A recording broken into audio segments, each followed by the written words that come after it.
here because we are aware that cyberbullying is an issue that is increasingly in the news, it's in the headlines, and it's increasingly becoming a part of our lives.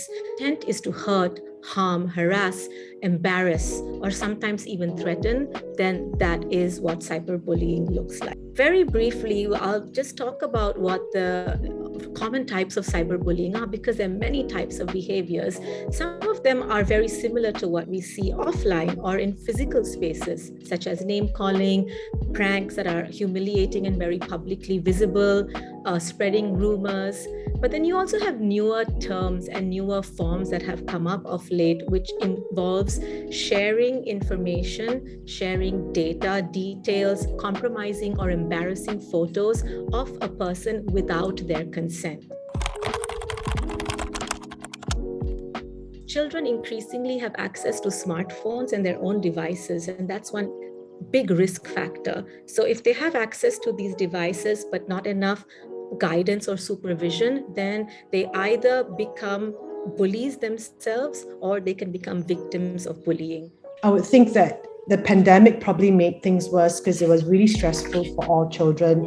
So instead of being in school in a more managed environment, they are often left alone with a digital device to do home-based learning and things like that. So we do see quite a lot of hate comments on TikTok. Many of them are from anonymous user. You can't really stop these people. They are lurking all around. A few things that we can tell our youth and children is this. You need to identify which point you cannot take. If you are not ready to see these comments, you turn it off. Just distance yourself for a while. So we teach them that there are certain technical functions that they can limit.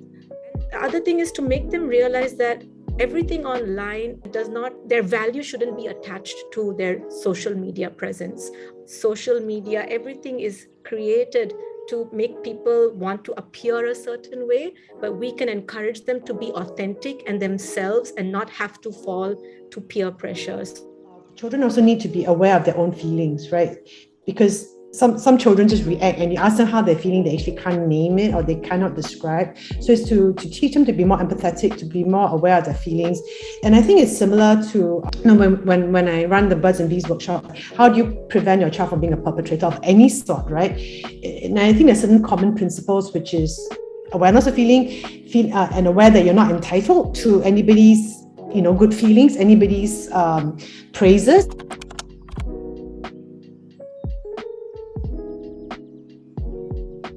They're afraid that their digital devices' privileges will be taken away, which comes back to the parents' confidence and savviness in setting digital boundaries.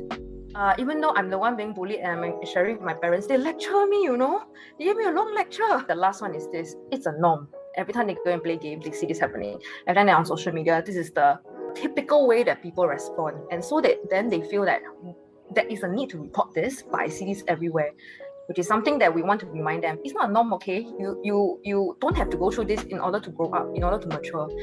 That's something we'll remind them. So there's just a few reasons why they may not be talking to us. Create the space and the opportunities for dialogue. And in our household, it's typically around meals or when they ask for a ride to school.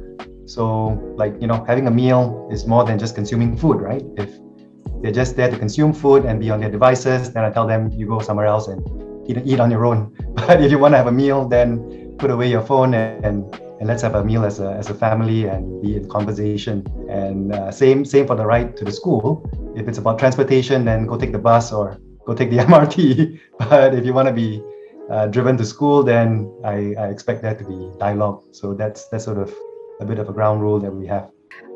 It's a good place to actually ask the child, when you talk to me about this, what is something that I can help you with?